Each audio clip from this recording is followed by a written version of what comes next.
Hello friends, welcome to happy classes. మనం happy classes చేస్తున్నాం. ఒక్కొక్క రోజు ఒక్కొక్క టాపిక్తో మీ ముందుకు వస్తూ ఉన్నాం.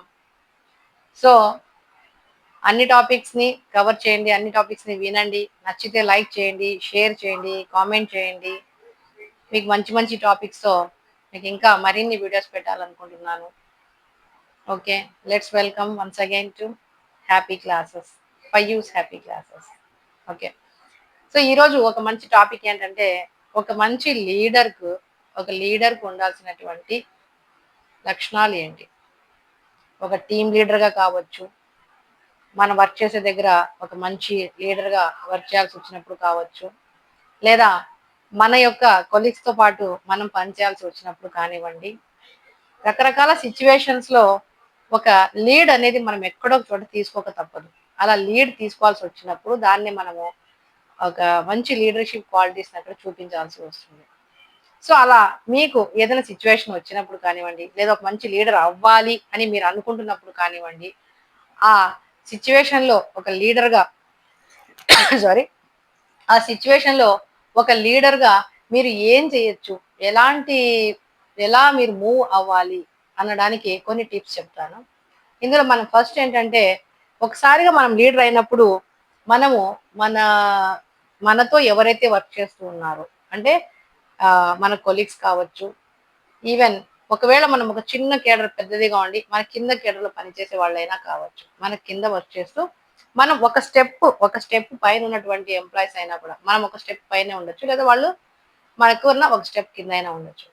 సో ఎలా ఉన్నా కూడా ఈ ఒక 10 మందో, లేదా ఒక 5 మంది, 7-8 మంది, లేదు ఒక 20-30 మంది ఎవరైనా కావచ్చు. సో అలాంటి ఒక బ్యాచ్ కి మీరు ఒక లీడర్ అవ్వాల్సి వచ్చినప్పుడు ఫస్ట్ చేయాల్సింది ఏంటంటే, అధికారము అనేది వాళ్ళ మీద చలాయించకూడదు. అధికారం అనేది ఎప్పుడైతే మనం అథారిటేటివ్గా మాట్లాడేస్తామో అప్పుడు ఎదుటి వ్యక్తి ఆటోమేటిక్గా ఫీల్ అవుతారు. కాబట్టి అధికారంతో ప్రవర్తించకుండా ఒక ఫ్రెండ్లీ మేనర్లో మీరు వాళ్ళతో బిహేవ్ చేయాల్సి వస్తుంది. అధికారంతో ప్రవర్తించడం అంటే, నువ్వు ఈ పని చేసేయి, నువ్వు ఆ పని చేయి, నువ్వు ఇలా చేయాలి, నువ్వు అలా ఉండాలి, నువ్వు ఎందుకు ఇలా చేసావు, నువ్వు ఎందుకు అలా చేసావు, ఇలా మనం కొంచెం కమాండింగ్గా మాట్లాడితే అక్కడ మన పవర్ని మనం చూపించినట్లు అవుతుంది. సో మన పవర్ని మనం చూపించినట్లు అవుతుంది. అట్ ద సేమ్ టైం మనం అధికారం చెలాయిస్తున్నాం వాళ్ళ మీద అనే ఒపీనియన్లోకి వాళ్ళు వెళ్ళిపోతారు. అప్పుడు మనం ఏం చెప్పినా వాళ్ళు వినరు. అలా కాకుండా అదే ఒక ఫ్రెండ్లీ మేనర్లో తీసుకున్నారనుకోండి, ఒక ఫ్రెండ్లీ మేనర్లో ఇలా చేస్తే బాగుంటుంది, మీరు ఇలా చేయగలరా, ఇలా చేద్దాము అని ఒక ఫ్రెండ్లీ మేనర్లో పోతే అప్పుడు వాళ్ళు మిమ్మల్ని యాక్సెప్ట్ చేస్తారు. ఇకపోతే ఇంకోటి ఏంటంటే, ఎవరైతే మన కింద ఫాలో అయ్యేవాళ్ళు, లేదా మన ఇప్పుడు టీంలో ఉన్న వాళ్ళు కానివ్వండి, వాళ్ళతో మనం కొద్దిగా కలిసిపోవడము అంటే వాళ్ళతో కూర్చొని భోజనం చేయడం కానివ్వండి, టీ కాఫీలు తాగడం కానివ్వండి, ఒక అఫీషియల్గా మనం వాళ్ళతో మేము ఒకటే, మనం ఈక్వల్గా వర్క్ చేసుకోవాలి, మనమంతా ఒక టీమ్ అనే భావన వాళ్ళలో కలిగేలాగా మనం చేయాలి. మనం సపరేట్గా ఇండివిజువల్గా పక్కన ఉండిపోవడము, మనమంటూ ఒక సర్కిల్ తీసుకొని మనం ఆ సర్కిల్లో ఉండి మిగతా వాళ్ళని పక్కకు పెట్టేయడము, అలా చేసినప్పుడు అప్పుడు వాళ్ళు మనము కలిసి ఉండడము అనేది జరగదు ఇక్కడ. సో మనకంటూ ఒక సర్కిల్ వేసుకోకుండా మనం ఏం చేయాలి, వాళ్ళతో మింగిల్ అవ్వాలి, వాళ్ళతో కలిసిపోవాలి, మనమంతా ఒక్కటే అనే ఫీలింగ్ వాళ్ళల్లో మనం కల్పించినప్పుడు వాళ్ళు ఆటోమేటిక్గా మనల్ని ఇష్టపడతారు. ఇకపోతే అదే విధంగా ఆ టీమ్మేట్స్ ఎవరైతే ఉంటారో వాళ్ళతో కొద్దిగా రెస్పాన్సిబుల్గా ఫీల్ అవ్వండి. రెస్పాన్సిబుల్గా ఫీల్ అవ్వడం అంటే, సపోజ్ మన ఫ్యామిలీ మెంబర్స్తో మనం ఎట్లా రెస్పాన్సిబుల్గా ఉంటాము, అన్ని విషయాలు మనమే చూసుకుంటాం, అన్ని విషయాలు కేర్ తీసుకుంటాం, అన్ని విషయాల్లో చాలా రెస్పాన్సిబుల్గా ఉంటాం. అదే విధంగా టీం అయినా సరే మరీ మొత్తంగా వాళ్ళ ఫ్యామిలీని అంతా తెచ్చి మనం వేసుకోవాలని కాదు, లేదా వీళ్ళందరినీ ఈ బ్యాచ్ మొత్తం తీసుకుని వచ్చి మనం చూసుకోవాలి అని కాదు.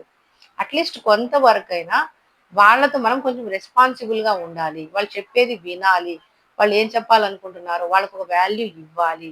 సో వాళ్ళకంటూ ఒక ప్రిఫరెన్స్ ఉంది అనేది మనం చూపించగలగాలి. మీరు కూడా ఒక టీం మెంబర్ అనే ఒక ఇంపార్టెన్స్ ఉంది అనేది మనం చూపించగలిగితే వాళ్ళు అంటే మనం వాళ్ళ పట్ల రెస్పాన్సిబుల్గా ఉన్నట్లు వాళ్ళు ఫీల్ అవ్వాలి. సో అలా టీం మెంబర్స్ ఉన్నప్పుడు ఏం చేయాలంటే, మనము వాళ్ళు కూడా వాళ్ళ రెస్పాన్సిబిలిటీస్ తీసుకున్నాము, మనం వాళ్ళ మాట వింటున్నాము అనేలాగా ఒక క్లైమేట్ అనేది మనం క్రియేట్ చేసుకోవాలి. అట్ ద సేమ్ టైం ఇంకోటి ఏమంటే, యాజ్ ఎ లీడర్గా ఏదైనా ఒక డెసిషన్ తీసుకోవాల్సి వచ్చినప్పుడు మీరు బాగా థింక్ చేసి ఒక మంచి డెసిషన్ తీసుకునేలాగా మీరు ఉండాలి. ఏ విషయం చెప్పినా కూడా మెయిన్ టీమ్ లీడర్ అంటే ఏంటి, ఏదైనా సరే యాక్టివ్గా ఉండి ఎవరైనా చెప్తే విని దాన్ని అంచనా వేసుకొని అనలైజ్ చేసుకొని మనం చేయగలమా చేయలేమా, ఇది బాగుంటుందా బాగుండదా అని మీరు అనలైజ్ చేయగలిగిన కెపాసిటీ మీలో ఉండాలి. అలా అనలైజ్ చేయకుండా డెసిషన్స్ తీసుకోవాల్సి వచ్చినప్పుడు తప్పించుకోకూడదు, తప్పించుకునే స్వభావం ఉండకూడదు. ఒక డెసిషన్ తీసుకోవాల్సి వస్తే అట్లీస్ట్ దానికి 1 అవర్ టైము, 2 అవర్స్ టైము, లేదా 1 వీక్ టైము, 10 డేస్ టైంలోనో, లేదా 1 డేలోనో, 2 డేలోనో ఆ తీసుకోవాల్సిన డెసిషన్‌కున్న ఉన్న టైంని బట్టి ఏదో ఒక డెసిషన్ మీరు తీసుకోవాలి. అలా మన టీమ్ మెంబర్స్ ఏదైనా చెప్తే కూడా మనం ఏం చేస్తామంటే చూద్దామని నానబెట్టేయడం, వాళ్ళు చెప్పేది మనం వినకపోవడము, వాళ్ళు చెప్తే మనం వినాలా అని పక్కన ఉండిపోవడము, వాళ్ళు చెప్తే మనం వినాలా అనే ఉద్దేశంతో మనం తీసుకోకపోవడము, ఇలాంటి యాక్టివిటీస్ అనేది మనం చేయకూడదు. ఇలా చేయకుండా మనం ఏం చేయాలి అంటే ఏదైనా డెసిషన్ తీసుకోవాల్సి వచ్చినప్పుడు మనం we should be ready to take any decision at least for some time. కొన్నిసార్లైనా మనం ఏదో ఒకటి చకచకా డెసిషన్ తీసుకునేలాగా మనం ఉండాలి. ఇకపోతే మనం టీంలో ఎలా ఉండాలి అంటే అట్లీస్ట్ కొంచెమైనా హ్యూమరస్గా ఉండాలి, కొద్దిగా నవ్వుతూ ఉండాలి. టీమ్ మెంబర్స్ ఎప్పుడు కోపంగా, కఠినంగా ఎప్పుడు మనల్ని చూడాలంటేనే ఫేస్ చూడాలంటేనే అబ్బా పొద్దున్నే వీడి ముఖం చూసామా అన్నట్టు ఫీల్ అవుతారు కదా. ఆ విధంగా మనం ఎంటర్ అయినప్పుడు కానివ్వండి, మనల్ని చూడాల్సి వచ్చినప్పుడు కానీ, మనతో మాట్లాడాల్సి వచ్చినప్పుడు అబ్బా వస్తున్నాడు వీడు, ఇంక వీటితో ఎలా డీల్ చేయాలి, వీటితో ఎలా మాట్లాడాలని వాళ్ళ బ్రెయిన్లోకి ఆ థాట్ రానియకుండా మనం ఉండాలి. జస్ట్ ఒక చిన్న స్మైల్తో కానివ్వండి, స్టాఫ్ని రిసీవ్ చేసుకోవడంలో కానివ్వండి, ఒక మార్నింగ్ విష్ చేయడం కానివ్వండి, వాళ్ళతో కలిసిపోతూ కొద్దిగా హ్యూమరస్గా అప్పుడప్పుడు కొద్దిగా జోకులు వేస్తూ కొద్దిగా నవ్వుకుంటూ వాళ్ళతో మనం నీట్గా ఒక ఫ్రెండ్లీ మేనర్లోకి వాళ్ళని తీసుకొని రావాలి. సో కొద్దిగా హ్యూమరస్ అనేది కూడా ఒక మంచి లీడర్కి అవసరం. సో లైట్ లాఫింగ్ అనేది ఉండాలి, స్మైల్ చేయాలి. సో అది కూడా చాలా బాగుంటుంది. ఇకపోతే ఎప్పుడు కూడా ఎలా ఉండాలి అంటే ఒక టీమ్ లీడర్ అనే అతను ఎప్పుడు కొద్దిగా బాగా యాక్టివ్గా ఉండాలి, యాక్టివ్గానే ఉండాలి. యాక్టివ్గా లేకుండా ఏదో మనమే ఎక్కువ వర్క్ చేసేస్తున్నట్టు ఫీల్ అయిపోయి బర్డన్గా ఫీల్ అయిపోవడము, బోర్గా ఫీల్ అయిపోవడము, ఆ మెంబర్స్ కనపడగానే నువ్వు ఇది చేసేపో, నువ్వు అది చేసేపో, ఏందో ఈ వర్క్, ఏందో అలాంటి వర్క్, ఏదో ఈ వర్క్, ఏదో అంటే ఒక నెగ్లిజెన్స్తో ఆ వర్క్ ఇష్టం ఉన్నట్టు ఇష్టం లేనట్లుగా ఎప్పుడు టైర్డ్నెస్తో అలా కనిపించకూడదు. మంచి టీమ్ లీడర్ ఏం చేయాలి, యాక్టివ్గా ఉండాలి. మీకు ఎంత బర్డెన్ ఉన్నా, ఎంత ప్రెషర్ ఉన్నా అది మ్యాక్సిమం బయటికి కనిపించనీయకుండా మ్యాక్సిమం మీరు యాక్టివ్గా ఉన్నట్లు చూపించాలి. యాక్టివ్గా ఉంటేనే అది మీకు బెటర్ అవుతుంది. సో మీరు యాక్టివ్గా ఉంటే మీ టీం మొత్తం మిమ్మల్ని ఫాలో అవుతుంది, వాళ్ళు కూడా యాక్టివ్గా ఫీల్ అవుతారు.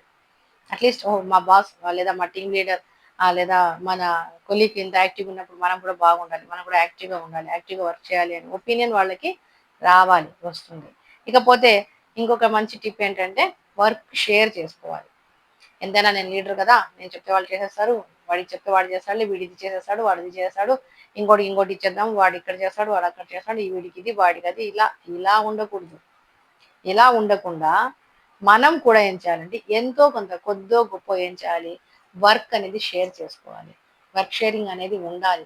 మనం కొంత వర్క్ చేసి వీలైతే మనం కొద్దిగా చేయలేనప్పుడు అప్పుడు ఇచ్చి వర్క్ చేయించుకోవచ్చు. లేదా మనం చేయగలిగిన వర్క్ అయితే మనమే ఫుల్ ఫ్లెడ్జెడ్గా వర్క్ చేయాలి. కానీ మనం చేయగలిగిన పనిని వాళ్ళ దగ్గర చేయించుకోవడము, వాళ్ళు చేయాల్సిన పనిని వాళ్ళ దగ్గర చేయించడము, ఇలా చేయడం వల్ల ఆటోమేటిక్గా కొద్ది రోజుల తర్వాత అయినా కూడా మీ టీం వాళ్ళకి తెలిసిపోతుంది, వీడు ఒక పని దొంగ, వీడే పని చేయడు, వీడంతా వర్క్ మన దగ్గర చేపిస్తా ఉన్నాడు. అప్పుడు వాళ్ళు కూడా వర్క్ కావాలని సరిగా చెయ్యరు. సో ఇలాంటివి చాలా టిప్స్ ఉన్నాయి ఇంకా మన దగ్గర. మళ్ళీ మనం నెక్స్ట్ వీడియోలో కలుద్దాము. ఒక మంచి లీడర్ కావాలి అనుకున్న వాళ్ళు మన టిప్స్ ఫాలో కాండి. మీ ఫ్రెండ్స్కి ఎవరైనా ఉంటే షేర్ చేయండి. Please like, share and subscribe our channel. Thank you for watching. మన ఛానల్ని బాగా ఇంప్రూవ్ చేయండి, లైక్స్ ఇవ్వండి, ఏదైనా ఉన్నా కూడా కామెంట్ చేయండి కామెంట్ సెషన్లో. Thank you for watching. Thank you. Bye.